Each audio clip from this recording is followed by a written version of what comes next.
it's live.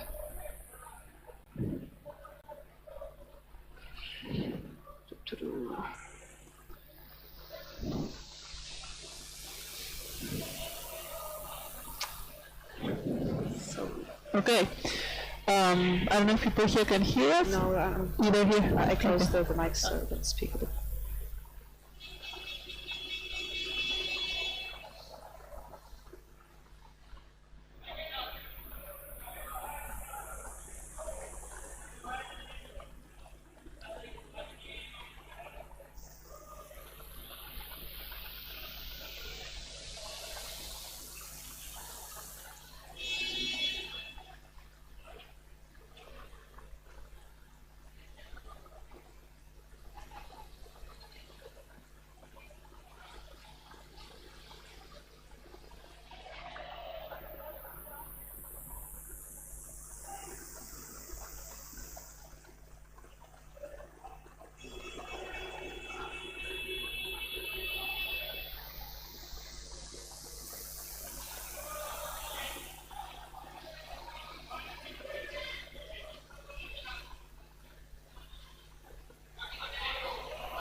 Are we back live? Is this working? We have 7 people watching here.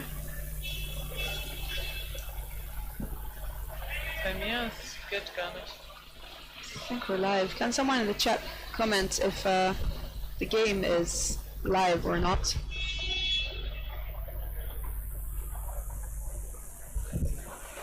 So 30 seconds left for the first halftime.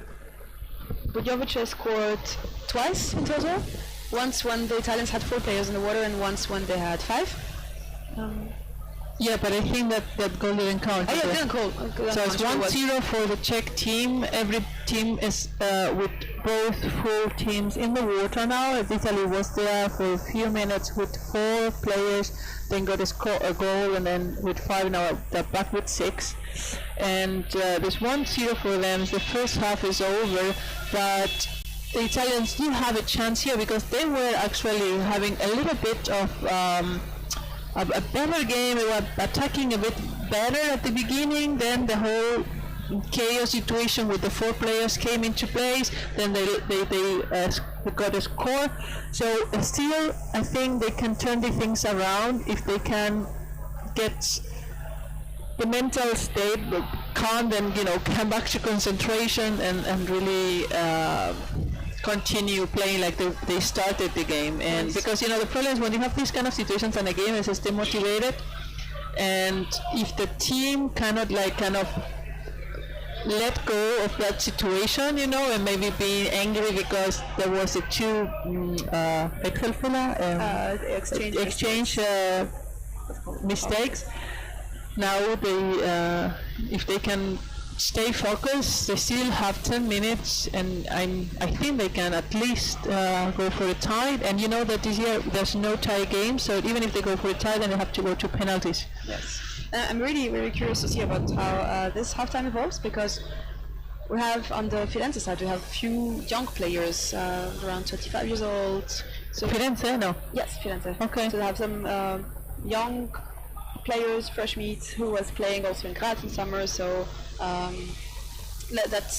that will be interesting to see how they hold up. I think they have a better physical condition than the Czechs. I think overall the team is less heavy, less strong, I think, physically. Yeah. But let's see how it evolves the second half time, because the game is quite equal now, and the score is not right on the screen. It's 1-0 for Bujovic, and there was another ball that got in goal, but it was a no goal. It was a foul just before, and the goal by Bujovic was scored on when the Italians had 2 players on the bench, actually, so it was a 6-against-4 situation.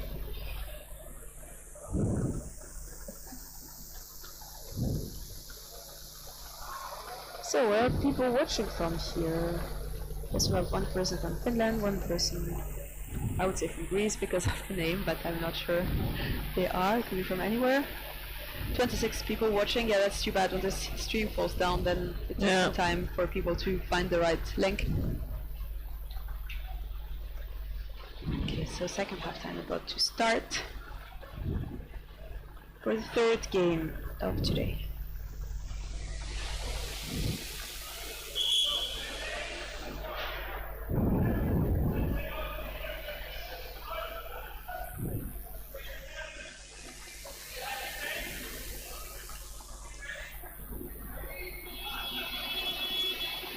Start.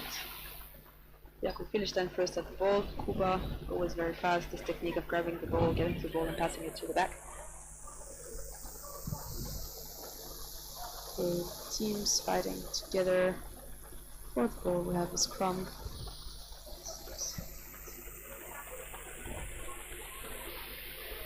So we're again at the basket of Firenze. Okay. So Marcus says that this, they can hear us apparently, yes.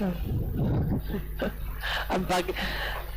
I'm forward with the chat. So we have, let's see what happened in this half. I'm really curious because this is a tie game. Both teams are at the same level. So Firenze now is 1-0. I mean, you can't see it, but I think that the first goal counted, right? I mean, I think they forgot to update The first one that sang it definitely. it looked like, I mean, if we are correct, normally it should be 1-0 for Budweis, because in the first half they scored while Firenze was with 4 players. So now they're attacking again with 3 against the goalie. They're coming from the closed side, and Firenze is defending with everything they have because they really have a chance to still tie the game. And they were having a bit more of domination at the beginning. There was the chaos with the 5 and 4 players, and now they are a bit behind in the game than what they had at the beginning of the match. So let's see if they can actually get the ball and see if it's an attack. Otherwise, I mean, Budweis is doing a good job attacking, and they also have more they can attack continuously. They're having more waves and more consistent and more aggressive.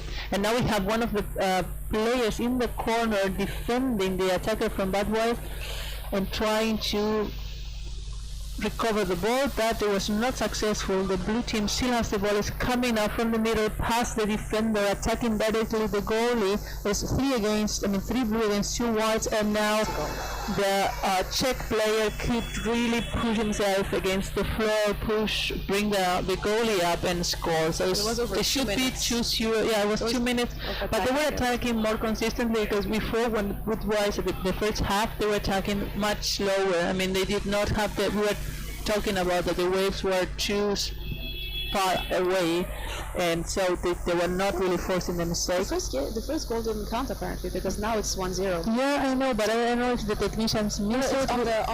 In the pool as well. In the pool as well. Yeah. Okay, so sorry. Then it is 1-0 for Budweis now. So I guess that's also why now they're playing a bit more Yeah. to win. Yeah. At the beginning they were a bit more cautious, I have the feeling, and now they're passing back and forward the ball. I mean, they're doing a very good job. And Firenze now is having more trouble. They were a bit more present in the first half of the game. They were more in control of the game, or this is the feeling I had.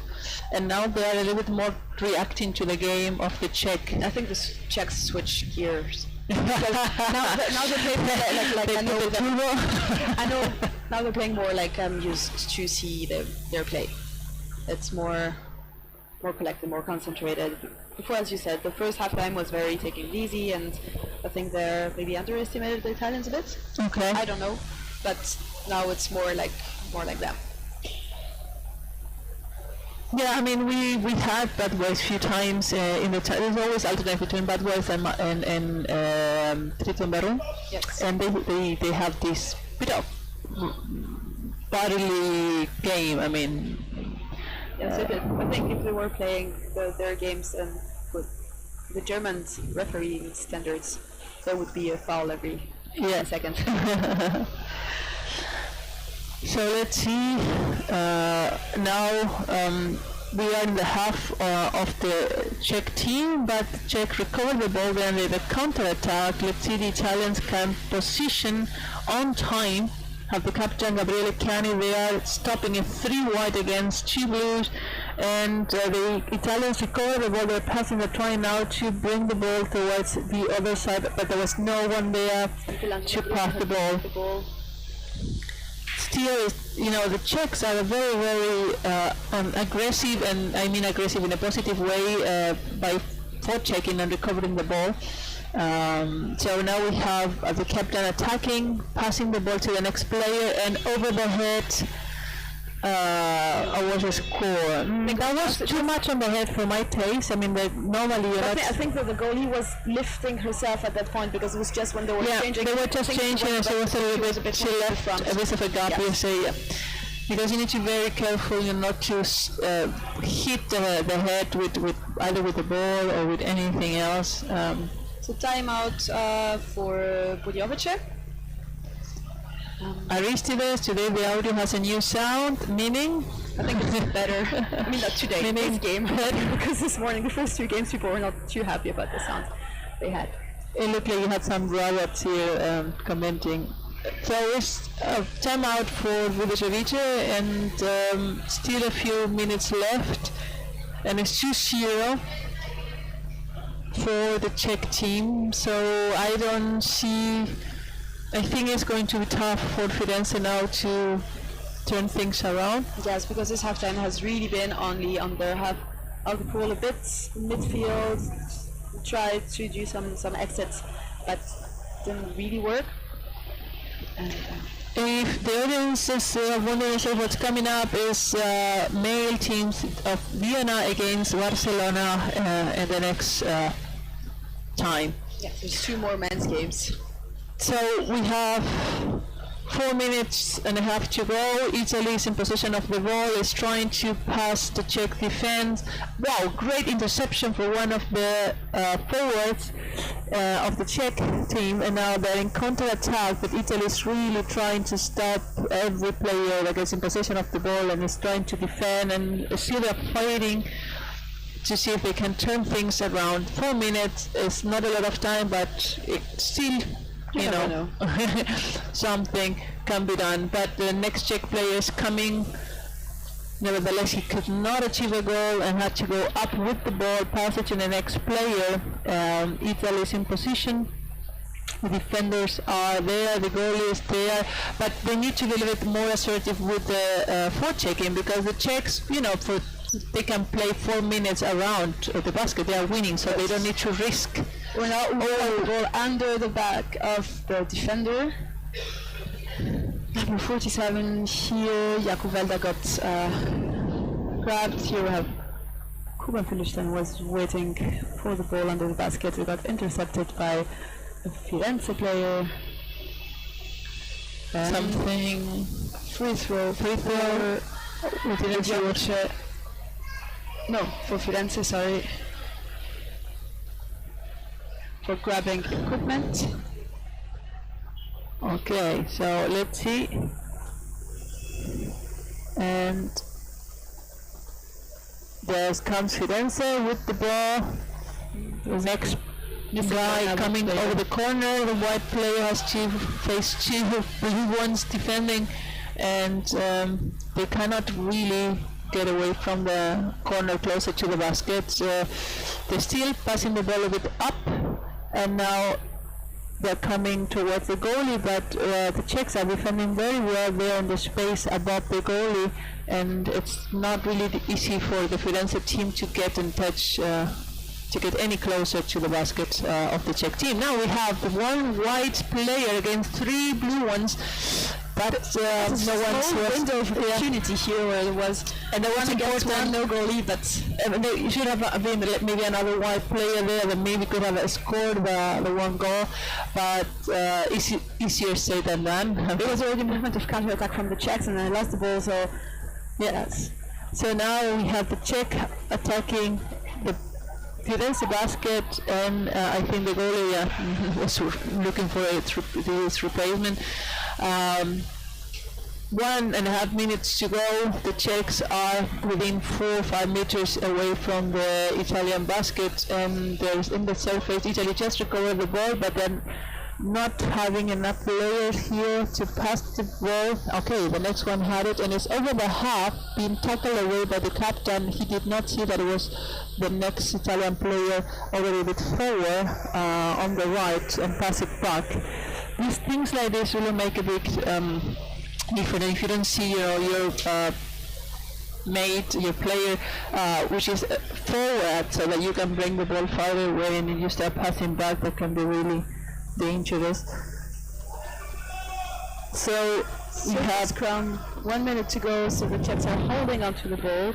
They're pretty much over their basket, but I know that they're capable of just now, there's almost a minute to go, and they're pretty much able to hold onto the ball, and so that the Italians cannot get a hold of it until the game is over. it's 30 seconds, and now we have swimming back towards the Italian basket.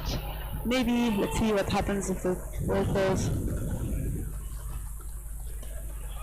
I really don't like when games end like that. no, but I think the Czech done like a cone around the ball, and they won't let it go.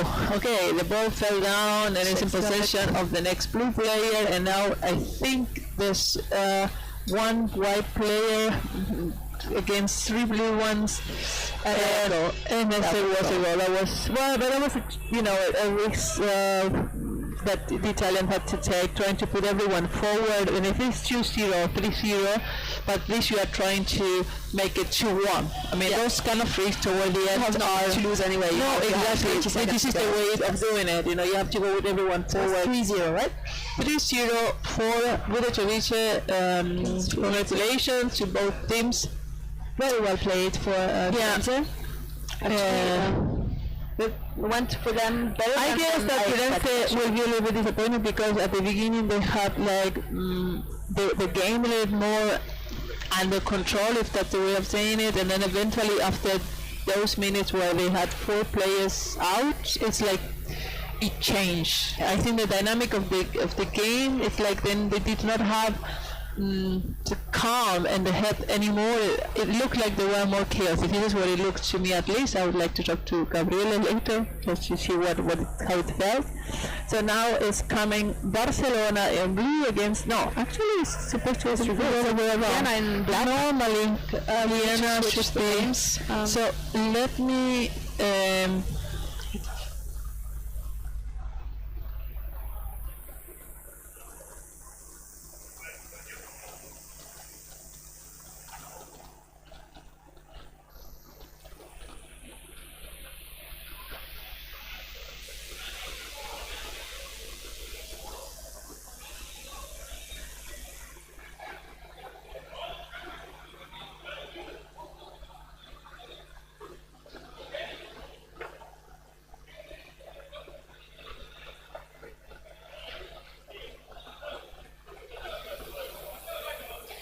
Yes, sound, we're back. We just had to switch our microphones to make also our plan, catch our breath back, and we are, so Lisa and Annika coming together. Good morning, Annika. Good morning, Lisa. So now we're just 3 people actually today this morning. So the game is in blue. We still have to change the names written on the top. So in blue it's actually UVRC Vienna from Austria, and in white we have Barcelona from Spain.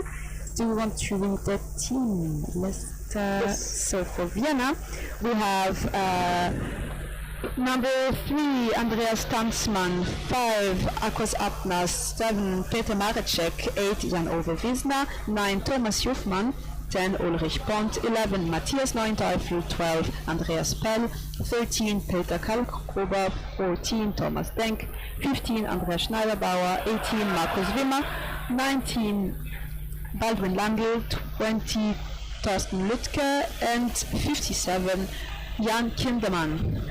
And the team for Spain is number 1 is Albert Rodriguez, number 3 is Luis Abreu, Number 4 is Ferran Rigual, number 5 is Alejo Betancourt, number 7 is Leonardo Arteaga, number 9 is Camilo Gaitan, number 11 is Camilo Contar Reyes, number 13 is Jorge Gomez. So we just continue because the No, just keep on saying that. like 17 is Chef, number 15 is Carlos Santiveri, number 27 is Jorge Gomez, number 21 is Majiro Vira, number 23 Daniel Garcia, number 24 Victor Gonzalez, number 69 Juan Hernandez, number 81 Alexis Bustamante. Okay, so Vienna got the ball first. Now we started the game 30 seconds ago. Then ball got recovered by Barcelona. They were a bit at the Vienna basket and counter-attacked by the Viennese. Now we are at the Barcelona basket. It seems to be quite an equal game right now. Let's see how it keeps on going. Barcelona has the ball. Passing down, achieving to get to the Vienna basket, trying to play out the corner, setting up their attack, passing to number 69. We have the first player exchanges here on the Vienna side. So Barcelona is trying to play the ball around the basket to get their chance to get into the defense of Vienna. So now we have a referee call, and it's a free Grabbing throw. the head. It's a free throw for Vienna. So I have a question for Colombo. Which team do I cheer? None of them. I don't like playing against either of them. I would say maybe a bit more Vienna because I know them better, but I'm not for any of those teams. For the best team to win now. And we're in a scrum at the bottom of the pool in the middle. Vienna got hold of the ball, trying to pass through. Barcelona is setting up their defense. They could manage to steal the ball, trying to get past the middle line.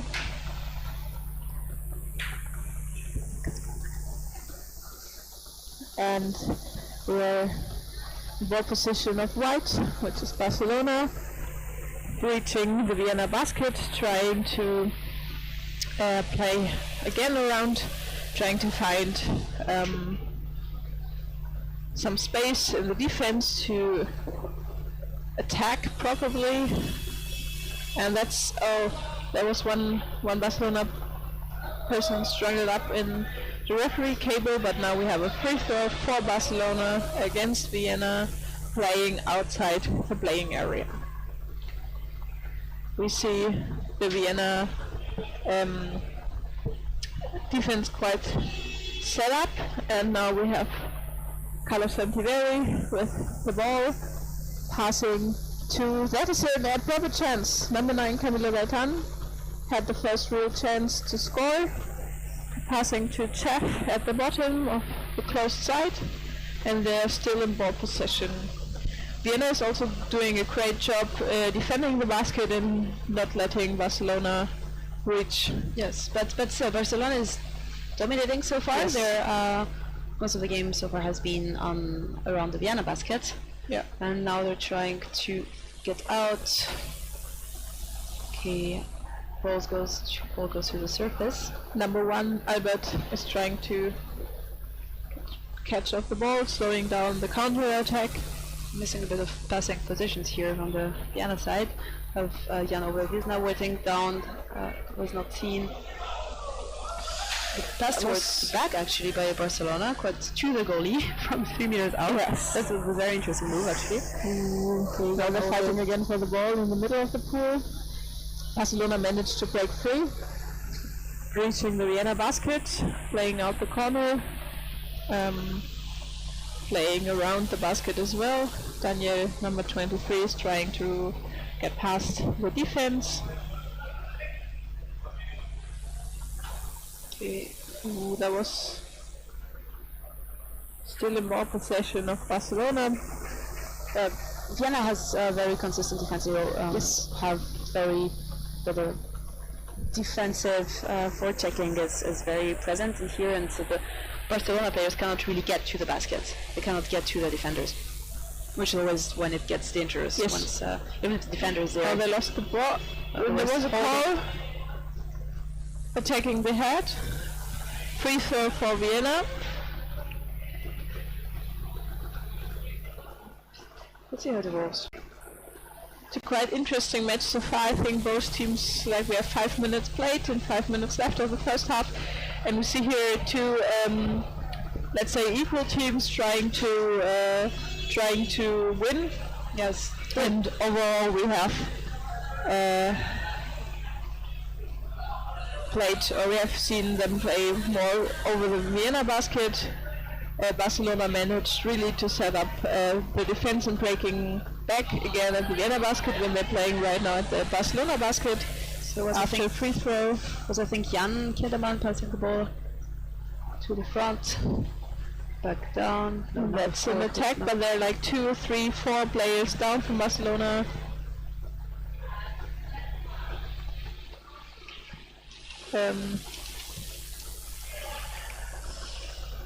Okay. So we have quite still at the goalie. Oh, that was grabbing the head. That was pulling back one of the Barcelona players at the head. And let's see what the referee calls. What? What's? Oh, it's a free throw for Barcelona. So they start in the corner, Jeff in ball possession, trying to swim around the defense. There comes Juanchis trying to play around the basket. It's interesting that Barcelona is dominating the game so much. Actually, Yes. I would have expected. They really I would have expected to be a bit more equal. Actually, Yes. the game.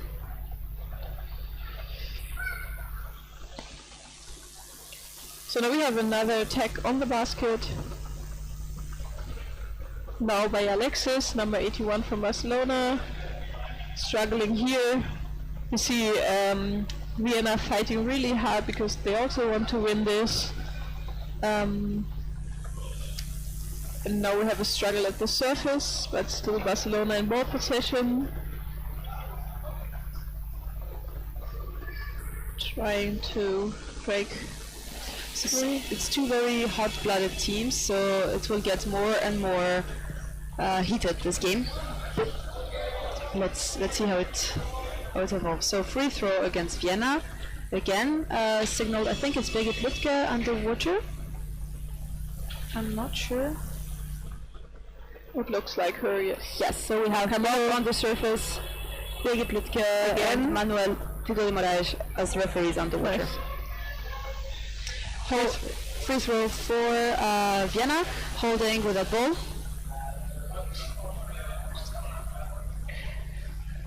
So we have 2 minutes left in the first half. Marcos Wimmer here with the ball, I think.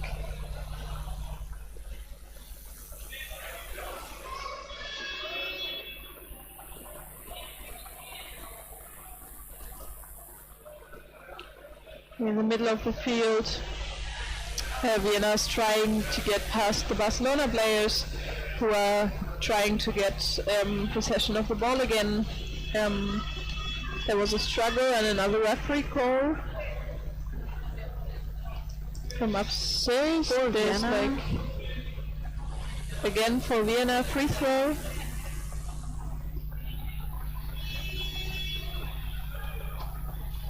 Thomas Denk here, who got the ball underwater.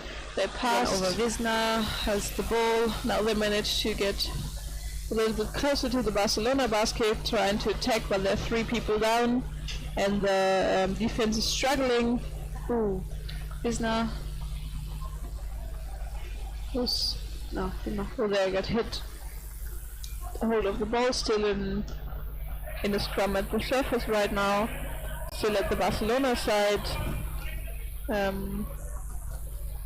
There was now I think ball possession is Vienna. Yes, the ball dropped and there was 2 players fighting for it. So we count right.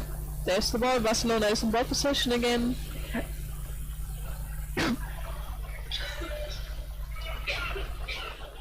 So the ball fell, was intercepted by Vienna, or was it the pass? We don't know who had it on the surface. Some of the Vienna players are more in the half of Barcelona, not as present as they could be, but now we have 3 players, and it's half time. So let's see how the second half time evolves. Actually, It's a really intense, interesting game. a lot of fouls, a lot of free throws, Yes. and both teams. Hi, good morning. Let's see how it goes, because I know that they can get both teams a bit aggressive, and Heated up, none of them Spanish blood. is happy now with how it's going. I guess 0-0, and they want the win. So let's see. Because in their group, so they have in their group Malsch. They both lost against Malsch yesterday, and so they're fighting for the second spot in the group. So there we see the Barcelona girls supporting the guys. They play later, and right now we have a change of sides. So far we have had an intense first half of the game. I think they'll do some switches. Barcelona had brought enough players to make changes. In Vienna too, we saw before some players with towel on the head, so I guess we'll have a couple switches as well. Or maybe they'll decide not to switch, because sometimes you start with the strongest players, and if you see that you're still going 0-0, maybe you say, okay, we don't switch to a bit newer or less experienced players, so we are sure to give our best effort. Yes, Camilo saying hi to the camera. Okay, so should I do a quick resume of the game in Spanish? So para todos los que están escuchando y no nos entienden en inglés, tenemos un partido muy justo de dos equipos que tienen en su grupo Malsch, que es un equipo alemán súper fuerte, y ahora está jugando Viena contra Barcelona, y todos manejaron el balón súper bien, nadie logró sacar un gol, entonces es 0-0 de los equipos, están jugando súper fuertes, con mucho fuego, porque quieren ganarlo. Y si vamos a ver qué pasa en este segundo tiempo, que van a pasar en 30 segundos, y aquí vemos el equipo de Barcelona con los chicos con las chicas apoyándoles. Sí. A ver qué tal. Como dice la gente ahora en el chat, en el live stream, la gente se nota un poco que Viena está un poco más cansado, son jugadores un poco más mayores, también tienen jugadores más nuevos, más inexperimentados. A ver cómo sigue ahora se desarrolla el juego, el segundo tiempo, que va a ser muy calentado, hay un montón de fouls, y a ver cómo sigue. Yeah. Okay, we're back in the second time. Vienna got hold of the ball, struggling. They're still in the middle against Barcelona, who's in ball possession. You can't right now. There's one Barcelona playing, holding on to the ball really tight. They're in a tough scrum, going to the surface. There the ball drops, but that's a referee call from the open side referee, I guess. So that's a free throw for Barcelona, I guess. I don't know. Couldn't see what was called. I guess it was holding without the ball. So Barcelona is trying strong there, passing back, trying to get to the corner. They managed to get to the corner of the Vienna basket, trying to attack. There we have Carlos Santiveri, number 15. But they're still in ball possession on the closed side of the Vienna basket. Really smoothly playing the ball around the basket, but Vienna is defending really good, so Barcelona couldn't get close to the basket. They're not letting any holes in their defense, and have always goalie, defender, and the forechecker in between. Yes, the defensive block and the ball down there. Yes, so they're good at overlapping underwater. They have enough players, they can switch, and they're experienced players as well. Yes. No, but Barcelona is moving, is swimming around the basket, but Colombian style, right? Swimming around the basket, moving the ball, tiring them down, and trying to confuse the defense as well, but not fast enough to actually confuse them. I think. So you have someone positioned on the open side of the basket as well. Here's coming number 1 Albert, trying to hurt him from behind Jorge Gomez. There's always missing one player. We saw this kind of game yesterday as well, and there's always missing one player there to set up the attack, playing around the basket a little bit faster to get in there and there. So it's like Barcelona is resting a bit in attack. They're moving the ball, but they're missing a third person to be there and actually be able to attack, I think. So right now we are back at the Barcelona basket. Vienna managed to break through. Yes, and now they're struggling with Leo, number 7 from Barcelona. Now Vienna setting up their attack. And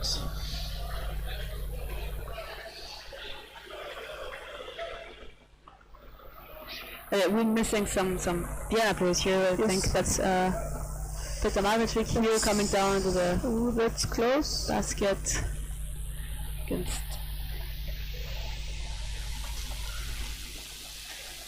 somebody broke through.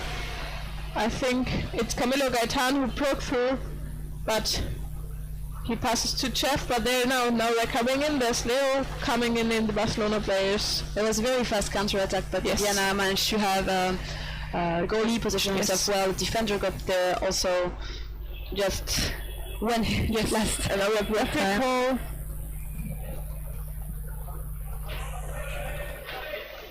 It's a free throw for Barcelona. Grabbing onto the head. They really want to win this. Timeout. One of the teams asked for a timeout. We cannot see which team so far, and the time isn't running yet. So Barcelona. That's timeout for Barcelona. Yeah, so both teams really want to win, and there's 5 minutes left on this halftime? Yes. A bit less? I think so. 5:50. So it's a really hot game. Yes, and as we were saying before, now for the first time in the group phase there is no equal games, there is no draws, so if the game ends in a draw, there will be penalty shootouts. Yes. It will be interesting how the penalty shoot, if they go to penalty shootouts, how it will goes. Yes, because I know that the Vienna team is quite good at penalty shootouts. They have big, the goalkeepers are big, they're experienced, they're heavy, fast players, and strong then we players. have on the Barcelona side some players who are really fast, so maybe that's... And it's interesting because when they go to the surface, for instance, Vienna is stronger at grabbing the ball, holding onto the ball, and Barcelona's a bit more fast and moving around. So now we're executing a free throw from Barcelona, and there are 3 players down there trying to get to the Vienna basket, managing quite good. They're still in ball possession. Now at the close side, so we can't see so much. Now they're trying to get in there. Whoa, that was close. Did you saw that? He passed from the open side to the close side, and now there's no goalie, but a scrum right over the basket. Number 7, Leo, is holding on there. The Vienna players are physically very strong. Yeah. So the Barcelona don't really dare to go to attack actually, to get into really close to the basket. And now they're trying to swim in, and there was somebody holding a player, so he couldn't swim quite near where he wanted to. But I think right now they're attacking a little bit more. You see number 7, he's training a lot outside the pool as well, but he's not the tallest player, but he has some mass built up. And now Camilo is attacking, 1 against there, but there are 2 Vienna players coming fastly in, and they were missing some Barcelona players. Now number 17 is trying to block at the Vienna basket, but the ball is too far away and he has to breathe. now there are two Barcelona players against 3 Vienna players. That's what we saw. They're missing one person down there, or they're positioning themselves too far away around the basket. So Vienna is always playing with 2 players, 3 players, 4 players. You always have a forward checker in between the different Barcelona players, the one waiting at the basket and the one with the ball 3 meters away. And Barcelona got the ball again. It's like Vienna seems to be waiting for Barcelona to do a mistake. Both teams are actually waiting for the other to leave a and now this was close. That's Jeff trying to attack, but there's the defenders moving right into it. And then you see how the Vienna goalie and defender went down casually, got there on time. You see they're looking a bit comfortable in their defense. Like this is Viennese attitude. We're here, we know we're good. We should win. You're not better than us. That's how it feels, the way they're defending. Oh, and now we have a close try and Schneiderbauer over the goalie. And the Barcelona basket. We right now. Barcelona is in ball possession, but that's close. But they're like that's really interesting. So when Vienna is attacking the Barcelona basket, they all also don't like any defense players. They're always there, 2-3 players, and now they break through. But when they're attacking, right now, they're attacking. They're going to the goalie. Yeah, which Barcelona doesn't really do. They wait way longer. They don't take as many chances, as many risks. And in defending, Barcelona is also really present. But when they attack, they're always missing somebody. So they should be more confident in also building up their attacks quite strong in waves, really fast. So we now have 2.5 minutes left in this game. It's quite intense. It's still 0-0. In blue team we have Vienna, and in white we have Barcelona.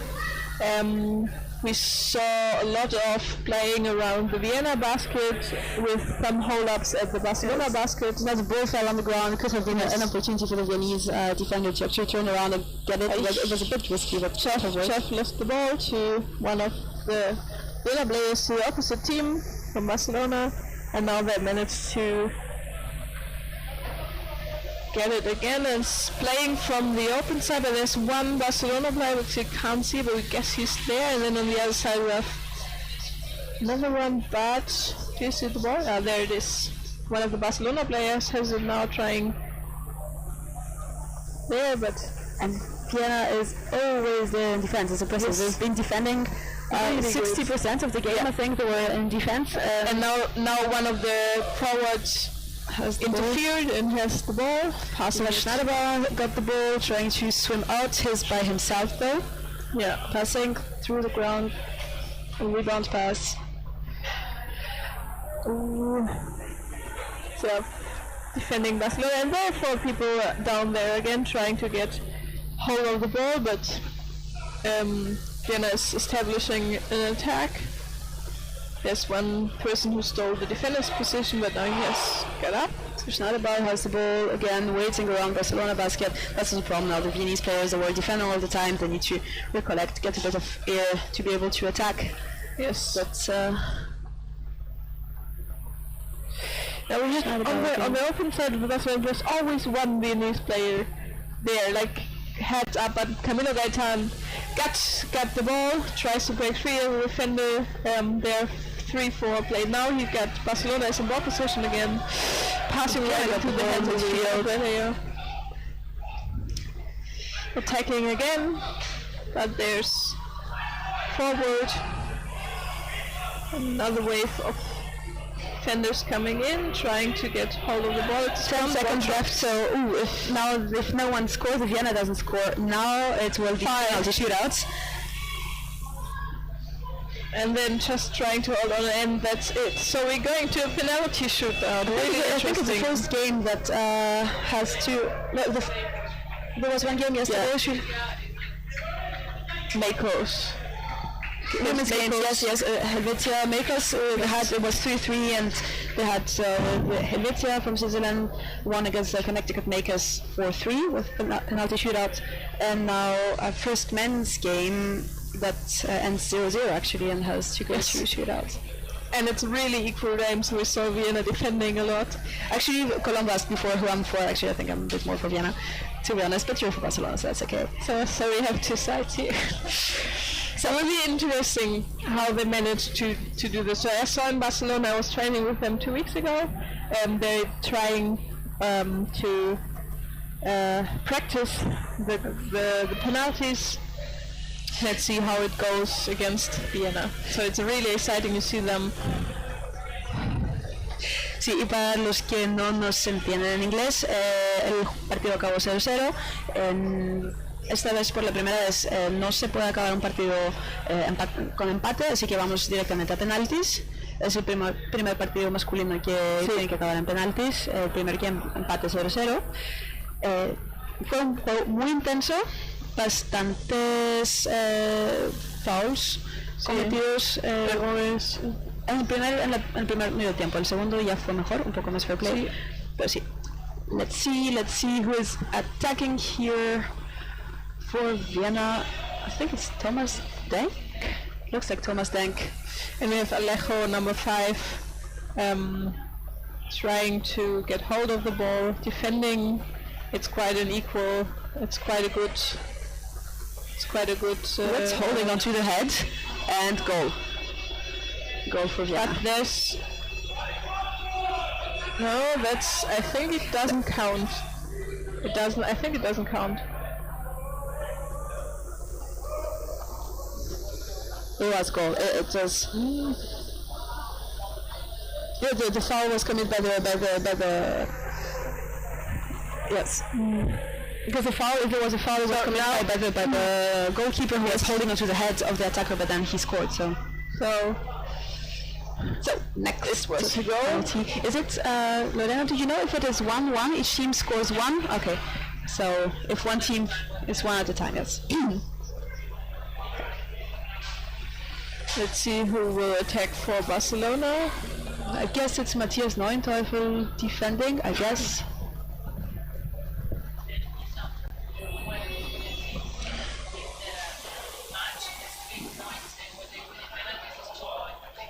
Okay, so it's Camilo Gaetan attacking from the top, getting under the goalie, doing the Möller, the bottle opener. Yeah, that's did you saw that? Oh my gosh, so next to the basket, and he was so sure that it was in, and Vienna got hold of the ball. Vienna wins the game. It was so close. Honestly, so, and Lorena just said it here behind in the booth. If a team wins a game, normally during the game time, it's 3 points for the team, and if they win with penalty shootouts, they get 2 points. Okay. But now Barcelona has lost both the games. Vienna has lost one, 1-1. So for their group, we have Malch first, Vienna second, and Barcelona third, as they were actually placed as they're placed in the group. So for the ones who don't play rugby and have seen the penalty, the ball has to enter fully into the basket, and we saw the Barcelona playing being really sure of it getting in there, but it dropped out, it wasn't fully in, and the Vienna player could manage to get possession of the ball and bring it up to the surface, so he defended it quite well, or used the second chance there was. Okay, and last game now for the men's group phase. We have in blue the Unidive Goals from Brisbane in Australia against the Boston Narwhals from the USA. So it's Group A, the last game for Group A. They both lost yesterday against Orcas. So Goals lost 11-0 and Boston lost 15-0 against Orcas. It's two teams that are with an average experience level, and it will be interesting. They have some fast players. Both yesterday had some surprises. They got some goals scored on empty baskets. So let's see how it will go today. So I have Beate joining me now, replacing Annika. Good morning, Beate. Yeah, good morning, everyone. So good morning to the fans. So we have 87 people watching us now. I think the Australians can watch us, but the guys need to get up. in the middle of the night to watch the game. I think they all should Number be there. 7. Do we have some Boston in the chat? Yes, I think the Australians can watch us like 8 p.m. there, so that should be okay for them. Do you want to read the list for Boston? You have it here. So Boston is number 2 is Thomas, number 5 is Joshua, number 6 is Timmy, number 8 is Sid, number 10 Tommy, and number 11 is Katie. Great, the lady in the team. I think she makes the difference. And number 12 is Jay, number 15 Christian, number 17 Joseph, number 19 Matteo, number 31 is Mike, 66 Jan, 99 is John. So we do have 4 quite good defenders. Okay, and for Jan, John and Katie, I think they will be great. And for the goals, we have number 1 Federico Rales, 3 Hannah Barringer, 7 Ricardo Riarte, 8 Jake Williams, 10 David Torres, 11 Daniel Lopez, 14 Nicolas Lay, 17 Jared Carney, 18 Victor Gavillon, 19 Rob Patterson, 20 Luke Jacobides, 24 Lopez Noveneses, Louis, who's the vice captain, 40 John Phillips, 44 Jodie Wilson, the lady in the team who's also the captain, and 88 Benjamin Wang. So let's see how this game goes. It will be interesting. I think it's the most interesting game in this group because against the Orcas, none of the teams had a chance. Right, they're I think quite equal. It's starting. Right, here it goes. Boston got to the ball first. It's going forward. And right away in the struggle. Grabbing onto the ball. Very static for now. We're in the close corner over the Australian basket. Which we have 2 women actually playing for the goals, both on the goal. Close going to the basket now. First attack, but still keeping the ball from the Unidive goals. And there was a call from the referee, strangling, I think, a free throw for Boston. This game has potential to get quite heated as well. I think that both teams have players who can get quite aggressive. So let's see how it evolves. Should be some sort of equal strongness in the teams. Yes, yesterday both teams had goals scored on empty baskets, so that they didn't roll back correctly. And the main issue was with Boston yesterday, at least against Orcas, that they got tired. Second half time they were very tired and they got a lot of goals scored on. Okay, so here we have Mate Galeano positioned around the basket, grabbing onto the ball. And the Boston was still putting pressure on the Unidive goals at the basket, but the Unidive goals are quite close in the defense, not letting them through. And we only have one player of Boston from Narwhals down. So we have something from referee, open side, referee apparently called.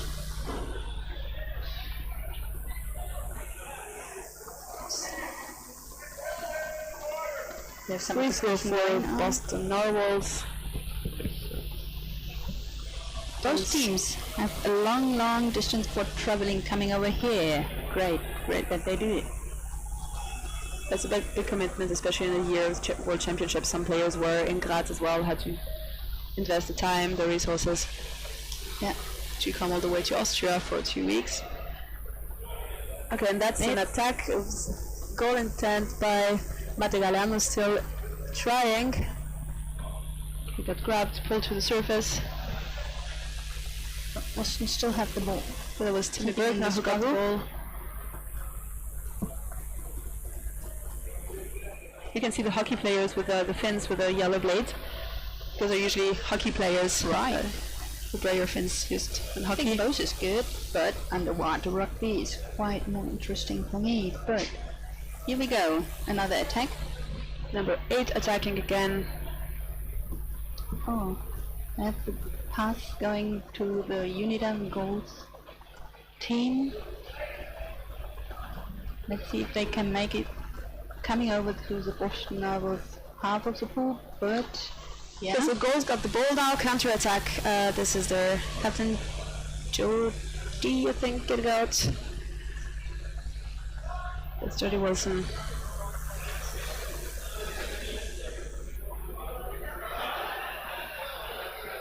And another counter attack. We're back in the half of the goals. Then he's alone still. And the others coming. Oh. Okay, that was a pass under defender's back, but there was not really someone. Mate Galano has the ball and attacked by himself. Great. That was 1-against-1. Nice goal from the open side.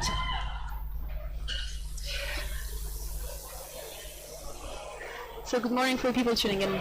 Now we have 78 people watching us online. Guess some are watching not by themselves. So it's Lisa and Beate here commenting from Berlin. Yeah, good morning everyone. And good evening to Queensland. I think it's like... Okay, so the goals are... Now the ball is in the closed corner of the Boston basket.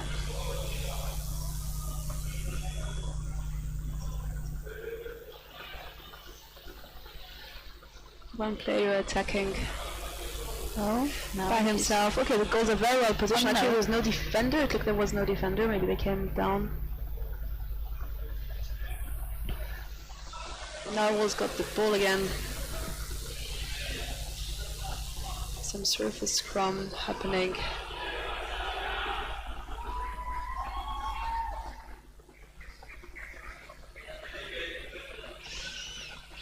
So we're missing a player now under the scrum actually to catch the ball. Boston has the ball.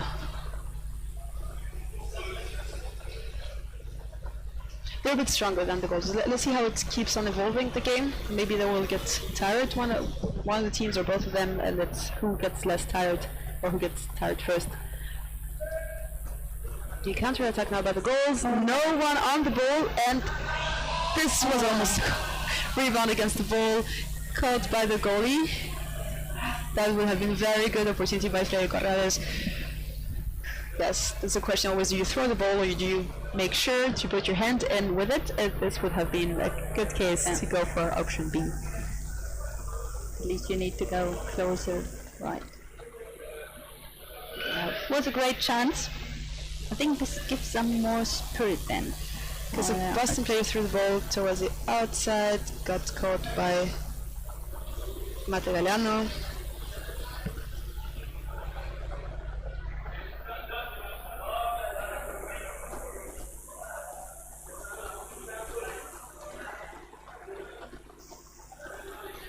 Fighting in midfield, not many players present underwater. Okay, Freire Corrales Counter-attack going. got the ball again.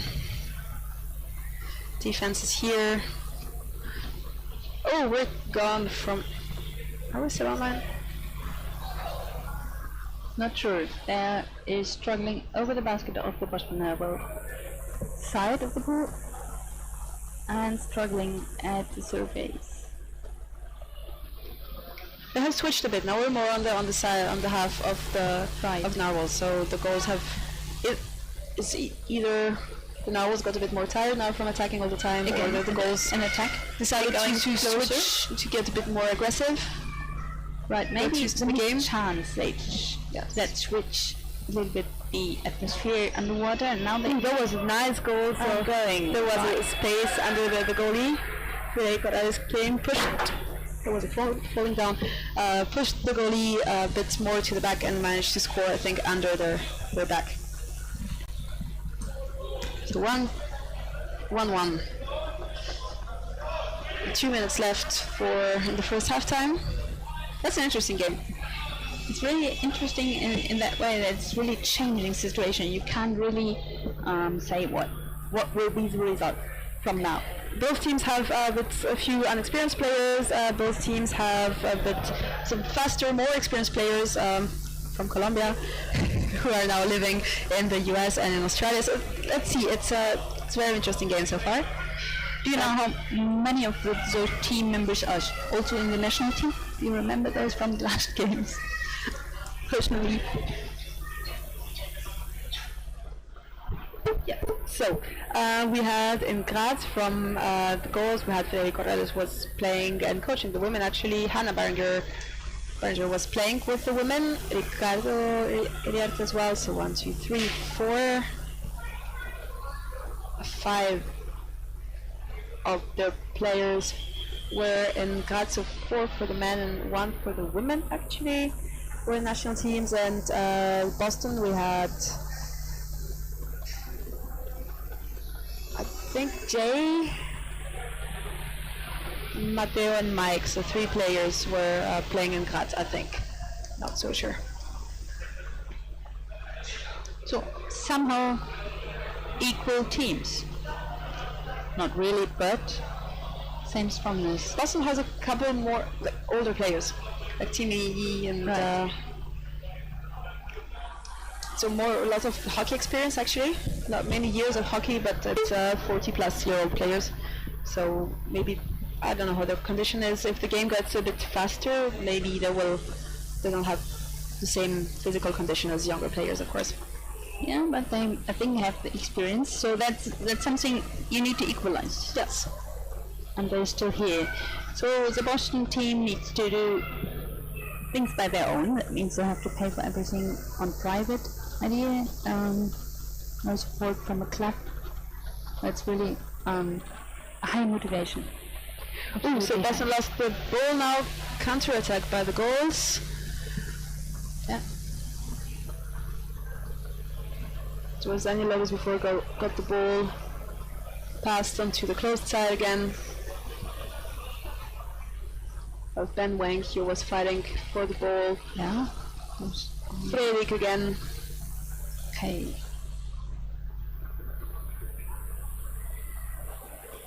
"35 seconds left for the first half."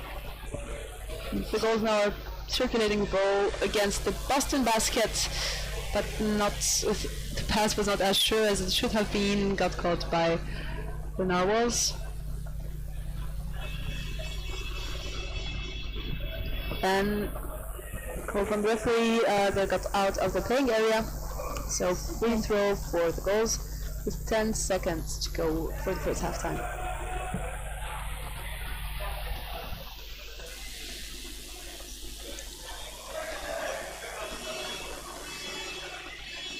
Yeah. And it's Now we have halftime. the break. And change sides. So how do you see this game, Beate? It's really watching those guys going forward, and you feel like, wow, go faster, and now turn around, there is someone. And when you're on water, you never see, like, it's different when you watch instead of when you are your own underwater. It's really great to see. It is. It's an interesting game because they're quite equal strength teams, and yesterday, of course, you could see how both of them played against the Orcas, but it's really different because you cannot evaluate really a team based on how much or how they lose against a way stronger, faster, more experienced team who won last year the Champions Cup and is basically the 90% of the world champions team. Really? From national team, yes. The national team was 13 Orcas plus 2 other players, so it's another level, and we have now we're quite young teams actually, both of them. So it's interesting to see how they play, and I would like to see how they place in the overall competition because I think they're good. But what I've noticed so far is what you see on the first day of a tournament can be totally different sometimes on the second day. There are a lot of factors changing team spirit. Maybe sometimes not basically, but there are surprises all the time. Yes. So still, I'm the optimistic person saying, oh, you can go, you can win, just try. Of course, and now it's a good game for those 2 teams they're really fighting to get their second spot in the group. Yeah, 1-1. If you look at the scoring yesterday, it's totally different. Yes, but they're really at the same level, I think. And I guess now they're talking about how to change, both teams have to switch gears and actually convert their goals, score a bit more, and win. That's the aim. To look for. I was asking if they would like to comment on one of the games here, and they said no, they are all in from the Boston team, so all players coming over are now in the water. It would be interesting to have from the teams one person having, without giving comments here as well. During the game, that would be nice to know. That would be nice. Direct access to the teams, of course, to their tactics and what they're saying, but we kind of have this information. Oh, and for the referees, actually, who do we have? Orus. Looks like Orus, who put it on the deck. So yes, we have Emre on the deck, Kajsa, Lindman in the water, closed side, and Lats on the open side. So both teams get a ball at the same time.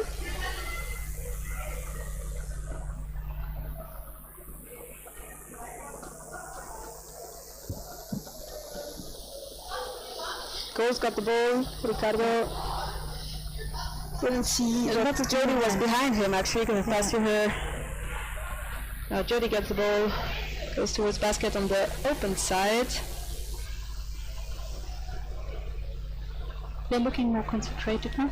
Yeah, the goals, but they got some concentration. They didn't have apparently in the first half time. They were a bit more fumbling. That's dangerous. Yes, right. That was dangerous, and there was a goal from the closed side. Yeah.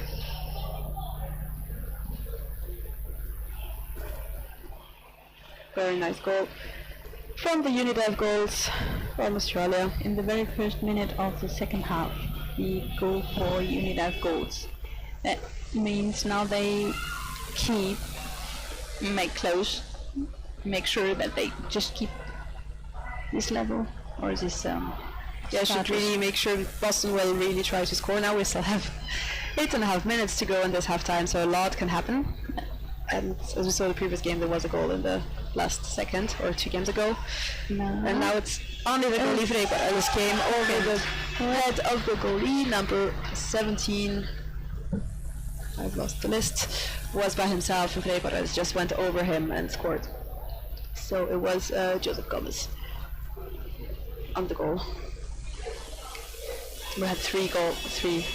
Now it's hard to go for Boston. Now waits to win. I need to have 3 goals. Go, Boston, go. Say, yay. Now, both have the ball, but no, Boston has the ball. You see they're a bit uncoordinated. Like confused. The goals got the ball again, number 11. Would you think in such situations would timeout be helpful? If there is another goal against Boston, I think they should take a timeout. There's still a lot of time to go. Which team took a timeout before? Boston, no? I think the first half time there was already a timeout. Yesterday maybe, not. No, now there was no time. Okay, I'm getting a bit confused. Oh, sorry, it's 5th minute. It was like, this is my 5th game commenting now. I don't know what happened. Like a strategy when it's becoming confused, when you lose the concentration. Exactly. Now it was 2 goals scored in a very short lap. Oh, Boston player was underneath, got the goal. Remember that they are still strong and they can do it. They played so nice in the first half, and now they have to come back to the really strategic playing, losing the ball. As you see, the Boston Owls have 1 player on the water, and we had 3-4 goals getting out, starting the counter-attack. Not very fast, but still there were way more on the water, so it's hard then when you try to defend and you see all those players coming. It's more stressful, of course. And stress is it's a very influencing factor actually when you have to hold your breath. To play on breath hold, if you're stressed, you use your air faster as well. Absolutely. It's on air, and it's also on thinking, concentration, on everything. It's like you feel like weak when you're stressed. So we have Jodie Wilson here. The other attacker is actually making her space. She was trying to wedge herself between her attacker, her teammate, and the wall. Then managed to have Ricardo Riarte passing goal to take. Swimming back towards the closed side. They're clearly focusing or not focusing, but they are clearly playing with their positions, and all the time the team member is there where they expect to be. They're circulating the ball really well now. Yeah. They're taking their time, but not too much. They're still putting the Narwhals in danger. Yeah. They're putting a lot of pressure on them and making them move around left to right, left to right. And that's the difference. They feel safe, and they just can play. Now they're winning. They know that they're winning so far. Yeah. There's 5 minutes to go. They're not taking any risks, but they're more comfortable as well, which is always good when you're in this position. A couple goals ahead. Game is quite equal, but you're a bit dominant. So they can they're making their game actually. They're now there. They decide what's happening. So now we'll have the ball fell down. Another attack. Now we are mostly on the Boston Narwhals basket in this half. In this half of the game. Well, the goal is open. The girls didn't see that. Otherwise, I think Ricardo would have gone onto the basket. He didn't see it. He would have stolen it otherwise.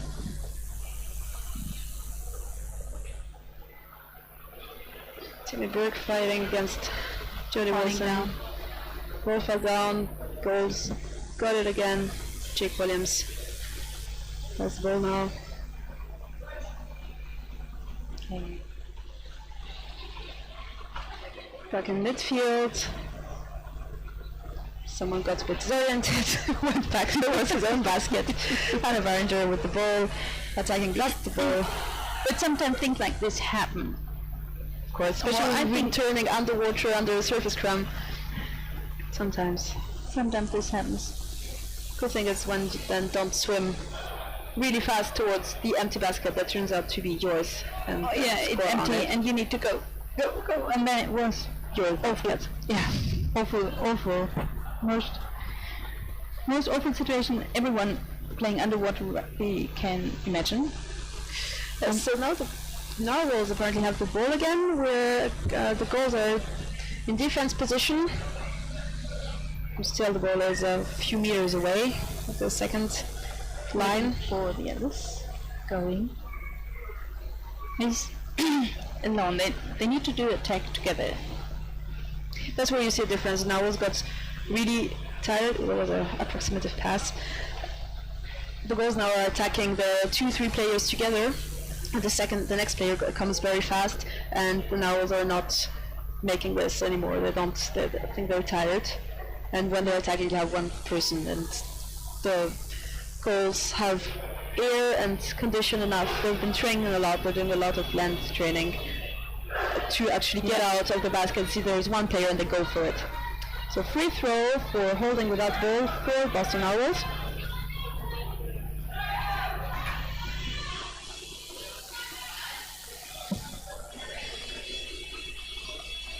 I don't know if it's me, but I hear all the time, I have the impression that there is a referee beep. Okay, because there is timeout now for the Narwhals. As you were saying, it's a good time now. I don't think they can really turn it around, but they will try. So taking some air. And think about the strategy. Come together. Concentrating a bit They again. have some really good playing in the beginning, and when they come back to that, I think they can really do. They are maybe not really different at this time point, but there is a chance. There was a chance. So they got tired, I think. They got tired.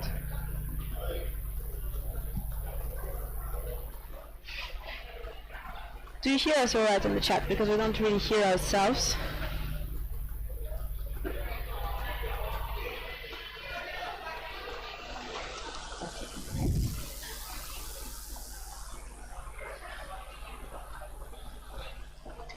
So timeout is almost over. The referee here over the Narwhals checking something.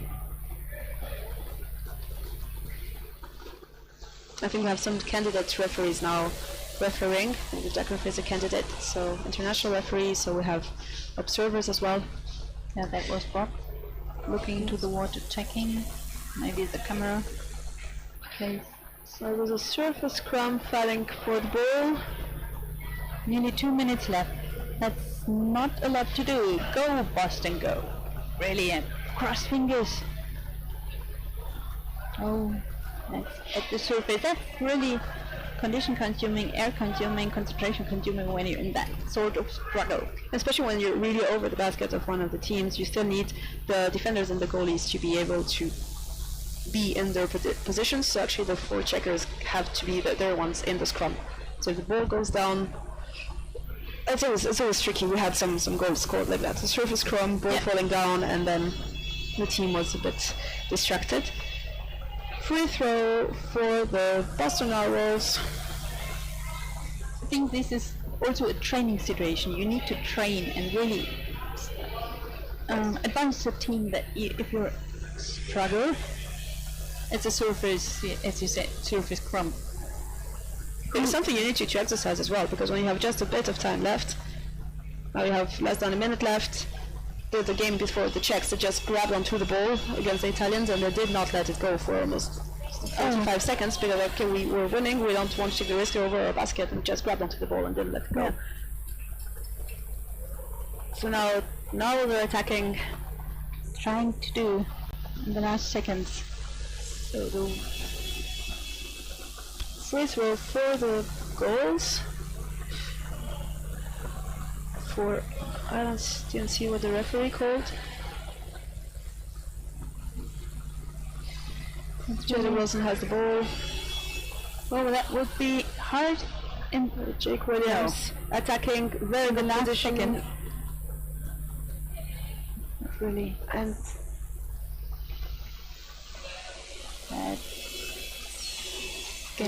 so Matagala grabbed into the ball and didn't let it go, didn't let it get in the basket. So the game is over now. Game number 5 for today, 23 in total. Unidive goals 3 against Boston Narwhals 1. And this is that was the last game in the men's group phase actually. There's a frog on the screen. Great. That was Laila from the next team. So next game, we're finishing now. We're switching to the women's group games with Amager against Helvetia, so Denmark against Switzerland. And now we have 4 women's games coming up.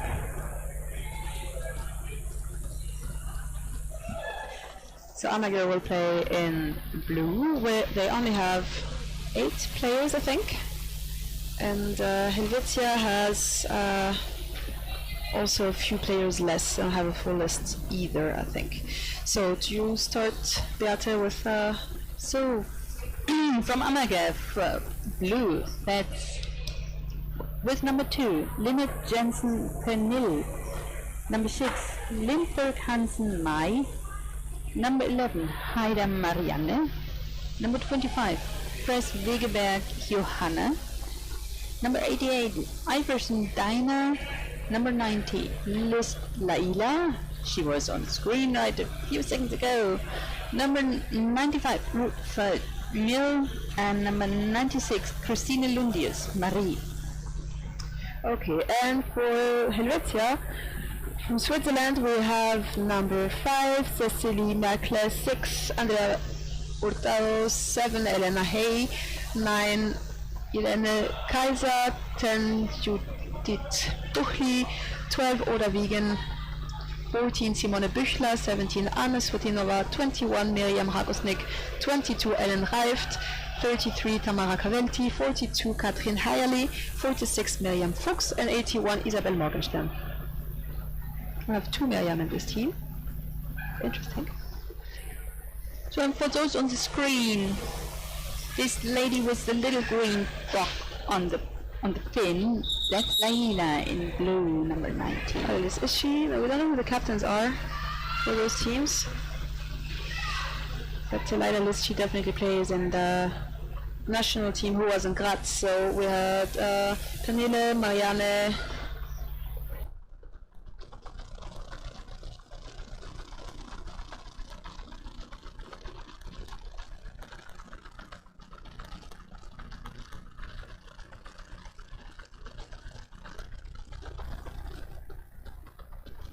No, I think 2 were not in Graz. Okay, the game just started, sorry, the screen went black for a moment. I would like to switch. Number 11 already in attack in blue from Amager. They're very strong team. A goal. That was a goal. Yeah, The first 20 seconds. They choose last year as well. They arrived in 3rd position. that's the very first fastest goal during all the games we had already. I think yes, it was Yesterday very was fast score. 30 seconds something? There was another one, 25 seconds, a men's game, at least, yes.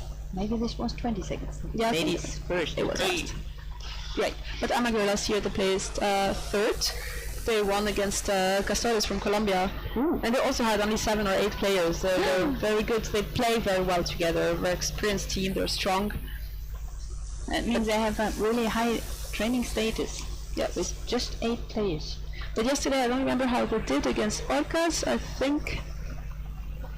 Yes, they lost 3-0, but then you really see also they're outnumbered and the Colombians are fast, and of course we just have a few players. Okay, so Yeah, there you Amager go. counter-attacking again. They were shortly, the Swiss were for a moment at the Danish basket. And still they have the ball. Great. Going down. Again, and this is another goal.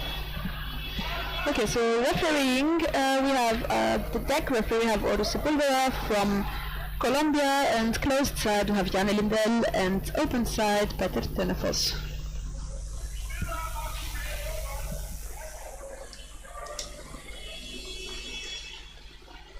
We can't see who made the goals, right? Sometimes No, we we see it cannot clearly. We see it if we see it underwater, otherwise the player signals, but we at the surface we don't really see. So Helvetia is trying to attack and going to the half side, to the side of the Amager.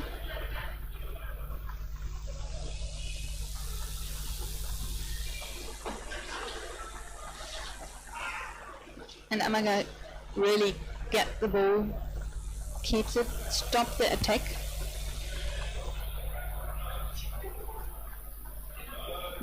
Basket, the goal is safe. Goalkeeper is over there, defenders there.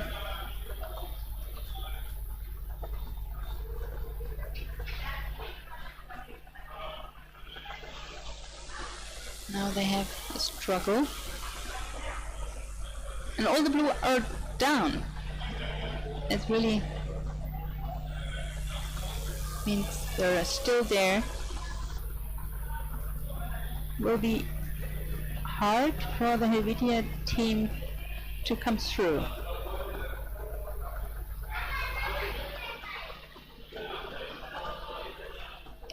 So I really like the change from defense and goalkeeper in blue.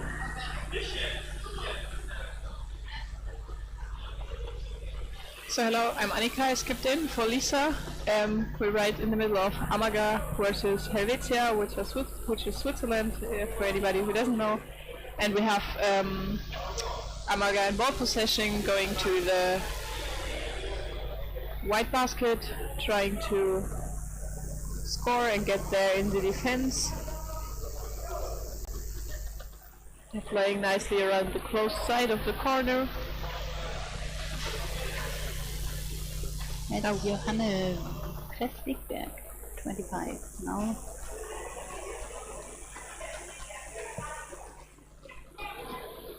So Helvetia managed to get the ball to the Amager side, so they really want this game maybe to score. And we see the girls supporting each other. Now the ball dropped, but Okay, I now think there is Simi got hold of the ball trying to, and they there lost was it a again. small gap. And Helvetia really noticed, really, in that moment, realized there's a gap.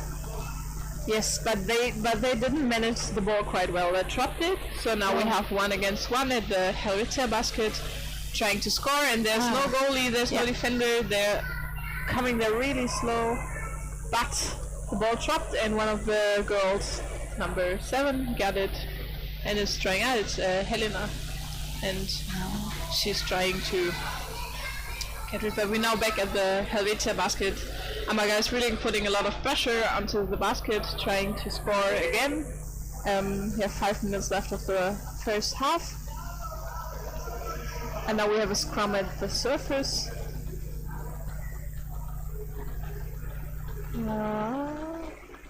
And they're pushing it quite to the... Now they lost the ball. One of the Amaga players pushed it out of one of the white players, but white is still in ball possession. Passing to the goalie is always a difficult, and now they stole the basket of Helvetia. But there are still a lot of white players down supporting each other, managing to push some scrums at the surface towards the Amaga Cup. And that's Oh, an no. open goal. That was close. Like before in the game, not close enough to put it in. No. And this was also a little bit of speed lag of Amaga, using the opportunity of an open basket offside of Helvetia. Now they're coming from behind, trying to push away the goalie, and Saxi number 6, I think, made the goal. Number 9? There's number 6. Mai Lindberg Hansen scored third goal for Amaga Cup. The Amaga Club, sorry. Yeah. Yeah. And the rugby club. So they maybe don't need an empty basket. They just score when the goalkeeper is there from Amaga. They're really strong. Good team. So a scrum in the middle of the pool at the surface. Quite a lot of players getting in there. Yeah. Trying, and there's nicely the pool players are lying nicely under the scrum to receive a ball in case it should drop. And we're now pushing slightly towards the Helvetia goal.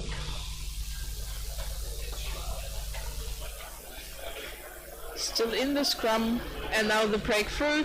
2 players who laid beneath received the ball and are now trying to get past the defense of Helvetia. Coming in there, but there's 1, 2 players, 3. Now the wave is establishing it, stealing the position off, and now they're pushing again. Is it a goal? Number 2 has the ball, but the goalie In the struggle. pushed it away. There is a chance. Yes. There's high the pressure. defense is there, trying to get to the close side again because there was space.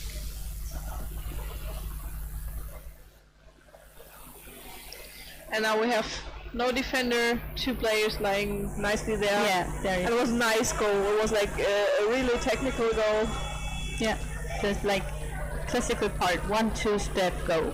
Yeah, pushing from the backward side of the goalie, pushing him up, freeing the goal, and then putting the ball inside. We have 1 minute 30 seconds left, and Amaga Club having 4 goals. Yes. So we have 1.5 minutes left, the first half, Amaga against Helvetia, and that was a free throw for holding. It's against Helvetia and for Amaga. Trying. And they're really getting in another scrum, so I see a lot of scrumming at the surface here.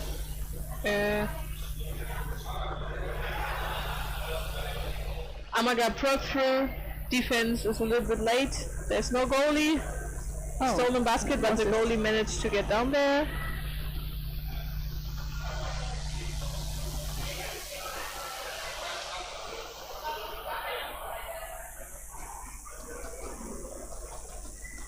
They're attacking again, lifting up the goalie. But it's another scrum. Open basket from the Helvetia side. Defender shouldn't know if she goes on. And that's a goal again by number 2, Pernille Lynard Jensen. She was really waiting there, not going into the struggle, not going into the scrum, and that is really the strategic part. So it's 7 seconds left of the first half.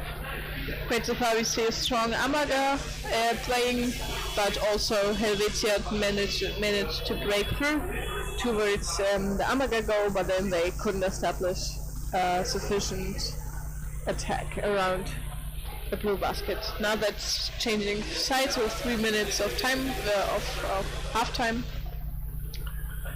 And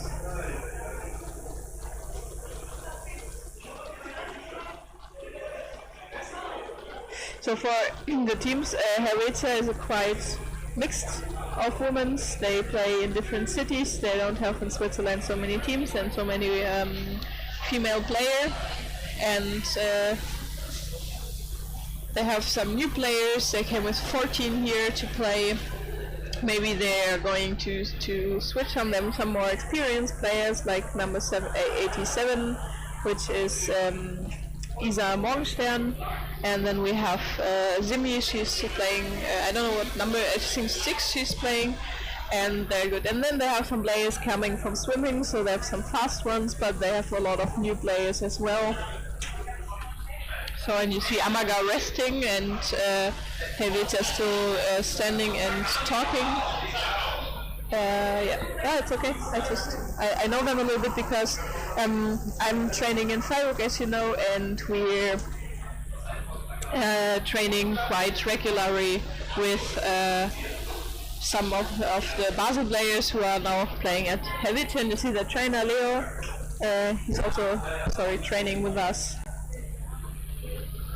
No, that's not Leo, that's Dennis, co-trainer. Mm-hmm. No, that's the co-trainer, yeah. And then you see Helena is coming out, number 7. And I don't know who will be her substitute, who's going in.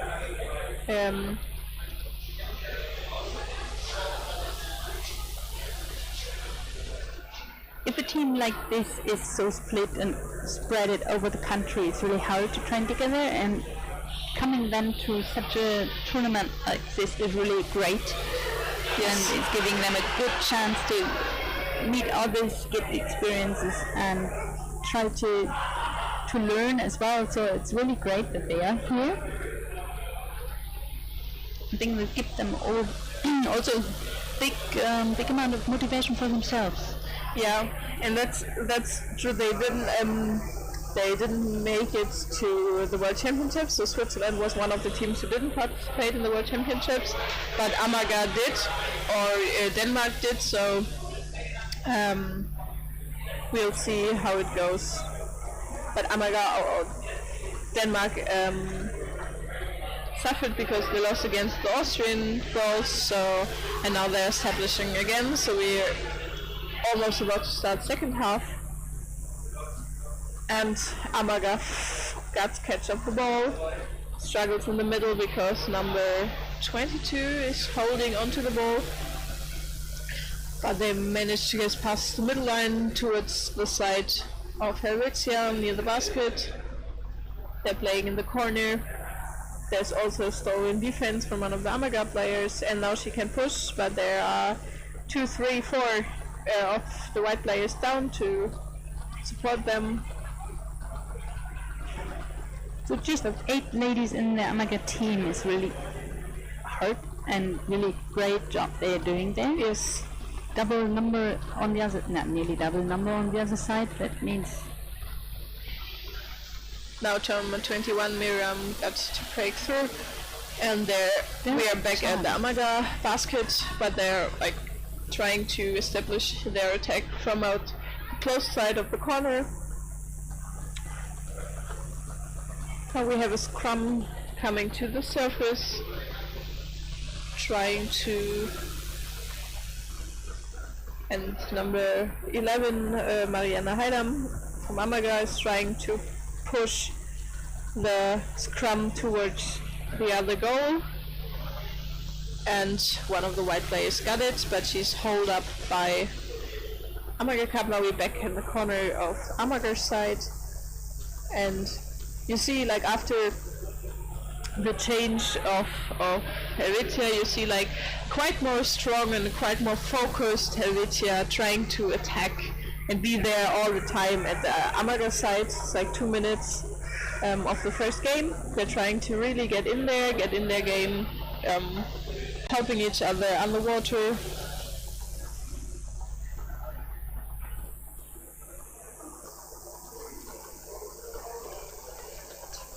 Now we're still in white ball possession, but right now number 11 of Amaga skipped it away, passing it nicely through her co-players, and they reached the Helvetian basket. Trying to play around the corner. Now we have number 2 again, Pernille. And that's an open basket. That should be the next goalie, and we have a stolen basket from Amaga's side and a call from the referee. It was a scrum at the surface. You can't see the goal right now, the call right now. It's free throw for Amaga. Executed really fast, and we have a two-minute time penalty for Helvetia. So we're playing like 5 players are now in the water playing, and 1 is on the penalty bench. We couldn't quite see why, and we didn't see the referee call or couldn't hear them, but Still attacking from Amaga. yes. And it's always hard to play against a quite strong opponent, even their age. So another goal by number 25, Johanne Wiggeberg. Nice goal. So it's really hard for Helvetia. They started really strong in the second half here, and now they have 2. Now they're playing with 5 instead of 6 players here. And the jury is coming up. So there's... We just needed to check something. No, it's a timeout. It's a timeout from Amaga. They're catching some press, praising. But in a timeout, the 2 minutes time penalty doesn't count, so the time or the clock will start again when the timeout's over. Okay. So yeah, they are again with 6 ladies in the water, but still Amaga is putting high pressure, and you see the difference when they're getting an attack from Helvetia. They're still concentrating, still making a close goal. Defender is always there. It's like change on the bottom of the pool. It's like no gap in there, and still there's a crumb on the surface. The blue ones are making safe goals like this, taking care. Because at the most dangerous situation, when you have the scrum at the surface, the situation can change so fast. So we have another start. We still have 5 players on the Helvetian side for another 47 seconds, and then should come in. So we have a scrum at the bottom of the pool.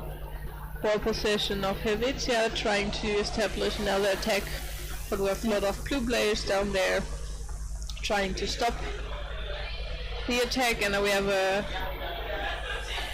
number 17 tried to come from above, but was Stopped by Marianne. yeah.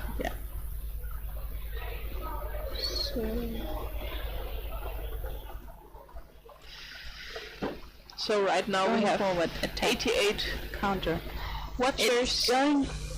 Some are That motivating was the going Switzerland team. Andy Rowe is saying go Isa. She's right now at the top. She's playing as a goalie. Another scrum at the surface. We can't quite see who's in ball possession, but there should be a defender down there. Now the ball dropped. 4.5 minutes left. Nobody. It was really slow recovering of the ball who dropped because there was nobody under the scrum to get it. Now again an open basket on the Helvetian side. No defender. Attacking from blue. Oh, dropping of the ball. Okay. I think they're getting tired, so they play like 50 minutes. Putting the arm like this.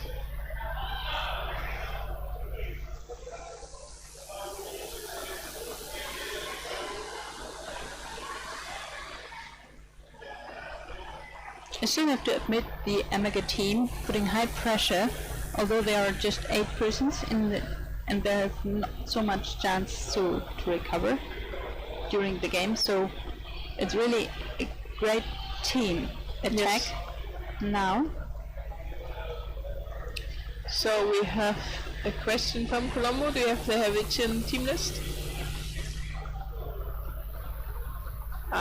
Sorry. Is Elisa playing? She's apparently not on the list. Colombo. No. Now we still have ball possession of Amaga, who's playing in blue and trying to get from above to score. Now number 4 had the chance, but there's the white players trying to defend. Now the ball dropped again, so we see a lot of dropping the ball without really passing it or getting grip of it, which is unfortunately for both teams actually. Now white team has the ball, number 21, Miriam. She's trying to free herself from player number 4. Ball dropped again. So we're still at the Helvetian basket. And it's probably in the closed corner. Can't really see, but Amaga has ball still in their team. Now that's a close one. Defender was missing, but Helvetia managed to stop the attack. Now we have another open basket of Helvetia side, and that ended in a goal. At the moment, quite where they lose. Sometimes you can't be that fast down at the goal when there's a gap in the exchange. Yes. Then they saw this and scored.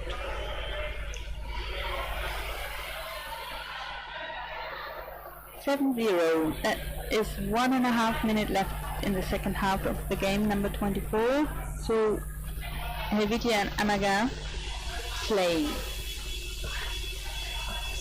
That's a referee call. Teams are separating. It's a free throw for Helvetia. That could be a chance to really get there. It's doing slowly. Yes.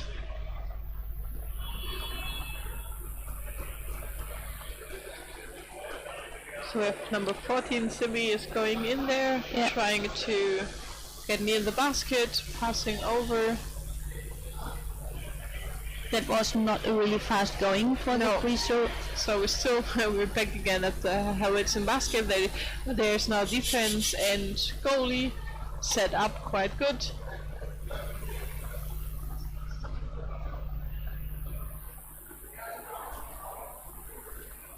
They managed to get the ball, trying to go to the Amaga side, stopped by some of their players, and there are 24 seconds left of this game. And it's Bamba to surface. Yes, again. I think both teams are tired. Now there's a counter-attack, a fast one, and that's... it was recovered. It wasn't fully in the basket, as we could see it. No call from the referee. That was nicely saved. But there's still... Just 2-3 centimeters, not enough. Oh, so and that's over. So... it was the game Amaga against Helvetia, so Helvetia lost unfortunately 7-0, and Amaga, despite 8 players, put a lot of pressure onto the Helvetian side, but the girls from Helvetia managed to break through sometimes, but they missed sometimes in defense and in attack, but they did a nice job. I think they learned a lot in this game. I absolutely agree, and I think they can improve, and next time we will see them, it might be quite a change. Yes. Because they realize what they need to do. So, well, we also will see if they manage to come, if they're spread all over the country, if they come together and get training together, which is one of the things you need to know where your team member is without looking at. And then you move, see, and throw or pass.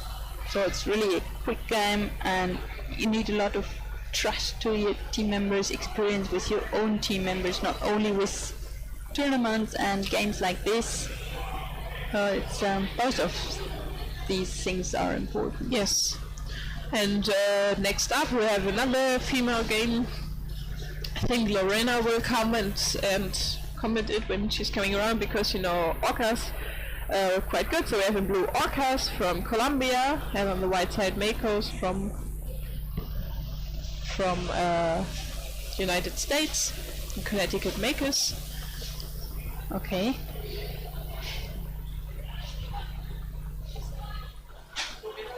So yesterday the Orcas quite successfully had the games against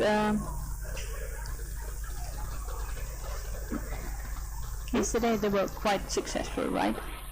And the lady they played yesterday against. Hey. It means we are looking at a really high level game. Yeah, it will be Strong high. teams. I think Orcas is quite in this constellation the stronger team. Yeah. But Makos have a lot of Spanish-speaking players. I don't know from which countries they came, but I heard them talk a lot of in Spanish. So we could just read the team list. I can do Orcas. So for Orcas playing, number 2 is Manuela González, number 7 Daniela Marín, 10 es Liliana Díaz, 12 Sofía Arango, 15 Margarita García, 17 Claudia Echeverri, 19 Angélica Miranda, 21 Silvia López, 26 Manuela Torres, 28 María Camila Henao, 72 Mariana Castaño y 88 Carolina Zuleta. Okay, and from Connecticut, the makers. Number 1, Laura Sofia Bedoya. Number 2 is Maria Jose Abril. Number 4, Isabella Bedoya. Number 6, Samantha Hernandez. Number 8, Daniela Bedoya. Number 13, Natasha Samaniego. Number 20, Helena Prieto. Number 24, Alejandra Carmona. Number 28, Mabel Rivadeneira Doming. Number 32, Marilyn Carenas. Number 37, Giovanna Reynoso. Number 16, Ashley Granda. Anyone missed me now? No, I think that's so. so interesting. So we have greetings from the chat from Eliana Bedoya. I think she's related to the 3 Bedoyans we have on the list. Of Makos, she says Vamos Makos. And we have a deck referee. I don't know what his name is. I'm sorry. I know him by I don't have a list. Sorry. But water referees are getting ready. The teams are already ready to start. I think it will be a tough game. And let's see how they're doing. And there comes Lorena, so I'm just two.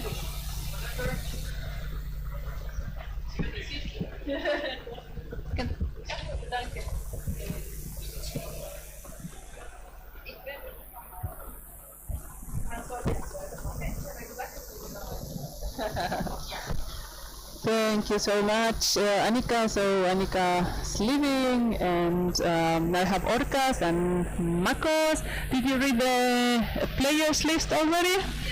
Ah, perfect. Oh, hold on, your microphone is off. There you are. Okay, so here we go. Okay. And they both arrive at the same time. Let's see, we have, remember, 10 female teams and 3 groups, and this is the G group with 4, meaning Amaga, Orcas, Makos, Connecticut, Makos, and Helvetia. Okay, the other 2 groups have 3. So far, Orcas, if I remember correctly, has won against Helvetia yesterday. They played already twice. Let me check, because they won both games against Helvetia, so far they are the first of the group. And Marcos had lost against Helvetia, and I think they play also against Amaga and they lost both. Okay, so Okay, there's an attack on the goal and really putting pressure.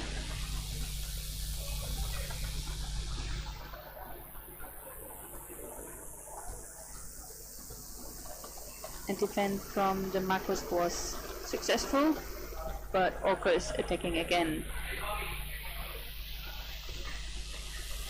Another attack. A few seconds now they are with 3 Orcas at the goal,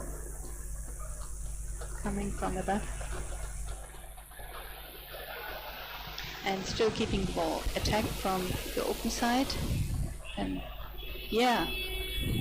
Okay, The other first team member goal. was there, just expecting the ball. Great. First score for the Colombian team. Then we have the fans of the Macos and Orcas cheering up. A ver, Colombia, ¿dónde está el fan club? Parece que es muy temprano. It's very early. Yeah, Morcas. And here we go. So, remember, Macos, I think, is one of the youngest teams in the competition for our over the female. That was a very nice pass to the back, and we have a counter-attack, 2 blues against 3 whites, and is pushing against the floor, and the back of the goal is up, and that's a goal. And who was number 1? Number 1 is, hold on, where is the Orca? That's yeah. It's okay.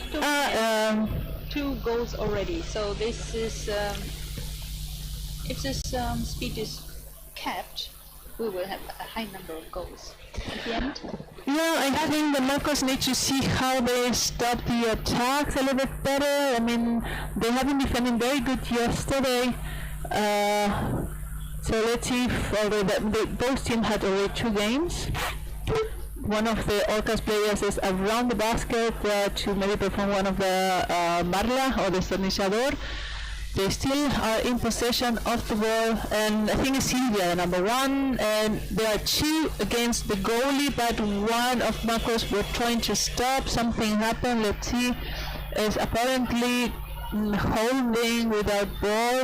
The thing is, we didn't seen this yesterday. Orcas, the Colombians, not just the Orcas, but the Colombian style, they do a lot of attack 2 with the ball. I mean, one holds the ball and the other helps pushing. And so far as I'm realizing that the referees here are taking that as the one that is not really in possession of the ball, is like pushing it, even though both have the hands on the ball. Sometimes they just have the hands on each other. So a few times yesterday it didn't count because of this tactics. I would like to talk to the referees and see if this they're just sanctioning or what? Why? Because otherwise I didn't see really that they were holding, because both were attacking. 3 blues, 1 white, and the goal is fighting, being pulled up. The next Orca is having the ball, passing. I mean, they're doing a good job in going in. What? Penalty. Apparently, it looks like the Marcos goalie had the shoulder in the basket there. It was a very hard attack, and even if you don't see the shoulder, but the goal is not moving, it's like sucked into, then the presumption is they were holding somehow. So penalty. Vamos a ver un penalty para las chicas de Orcas. Aparentemente la portera de Marcos tenía el hombro un poquito adentro, y bueno, vamos a ver quién va a ejecutar este penalty. ¿Quién es la 20? Can you see the number on the 21, is it? Silvia does? Looks like, sí, creo que Silvia López Casa. A ver. The Colombians have a style, they go and grab around the baskets and the kind of a model, but she's very long, very tall, so she's a bit like an octopus. She went around, the legs and the arms, it really look like an octopus. But That's really a difference if you're small and tiny, or if you're like an orca. No, if you're like an octopus. Yeah. octopus. Yeah, she's super tall. She's I think one of the tallest in the team. And you And really, you know exactly. like really like a manta. They should be called mantas. Yeah. And the Orca team is more experienced than the Macros. Macros played last year as well, and this year, that pass was intercepted. Yeah. There's 4 blue coming onto 3 whites. Now the white defender there, the goalie is not alone, but on the other side.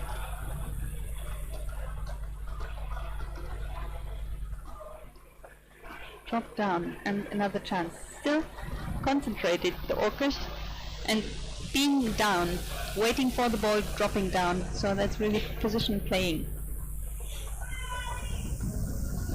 See, she was there already waiting. You see, it looks, I think it's a shoulder again. I know, yeah, right? No, go, there was a goal, sorry, you didn't even see the ball going in. I was looking into the shoulder of the goalie again. Yeah.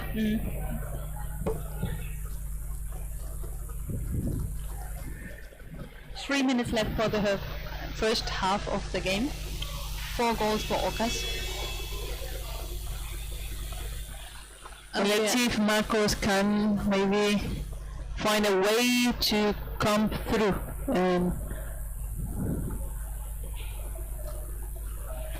The Colombian girls are very fighty, but the funny thing is a lot of the players of the Marcos are also Colombians that move to the US, as they have also a similar tactic of playing. But maybe not less similar experience, but yeah. The difference in the level of the training and Yeah, definitely. and the goalie is alone. Yeah, she kept. Wow, great recovery. That's a tricky. If you that was a pity. There was no one and pass to the back with a strong team that is so fast and in counter attack is super risky because then the chances to get a goal from that situation is quite high. So far they have resolved pretty well. Yeah, resolving some dangerous situations, but still it is a sign of training level, condition, concentration, experience. And the Marcos seem to just react and not control the game. No, exactly. It's reacting to the game. There's normally in situations like this when there's one of the teams that established the tactic, if they can do that, and then the other team needs to see how to be able to break that, because the moment a team is in their tactic and in the flow, then they're like a machine. It goes 1 goal, 2 goals, 3 goals, and I think now they're fighting with more for taking in the middle field. And wow, one of the Orcas almost break through with a counter-attack. The next one receives the pass, but is intercepted already in the moment. So those small little steps are important, because then the speed goes a bit less, and then the defenders have more time to get into better position. But still, I mean, we have to say that the Orcas are very consequent, and now they stole the basket, and that's a goal. Can you see the numbers? When you see single persons making really good actions in the Marcos, but they are single persons, really experienced, really professional, really looking great and doing the job. And then when they pass, there's no one contributing as well in the